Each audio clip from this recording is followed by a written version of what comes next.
மகாமேன்மையும். அருமையான வாக்குத்தத்தங்கள் 93. உன் கண்கள் ராஜாவை மகிமை பொருந்தவராக காணும். ஏசாயா 33:17.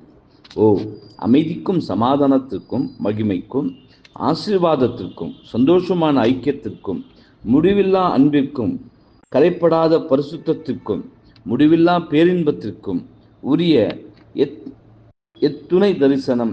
இதன் மகிமையை சிறிதளவு கண்டவர்களாலே பரிசுத்தமான வைராக்கியத்தையும் தூண்டிவிடுவதற்கும் உண்மையாய் முயற்சிப்பதற்கும் இந்த தரிசனம் வழிநடத்தும். ஒழுக்க முறையின் பாதையில் வரும் சகல இழப்புகளையும் சிலுவைகளையும் பொறுமையோடு சகித்து தொடர்ந்து நிலைத்திருப்பதற்கும் என இந்த தரிசனத்தின் வல்லமை மதிப்பிட முடியும்.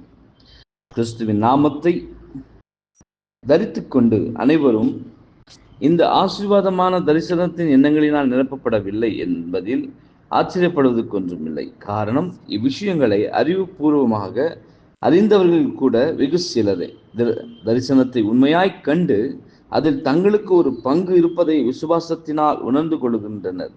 நீ தேவனுடைய வார்த்தைகளை கேட்கிறவனாய் மாத்திரம் இராமல் அதன்படி உண்மையாய் செய்கிறவனாகவும் இருப்பாயானால் இப்பொழுதே உன்னுடைய விசுவாச கண்கள் வெளியாக்கப்பட போகிற மகிமையின் பிரஸ்தாபத்தை காணும்.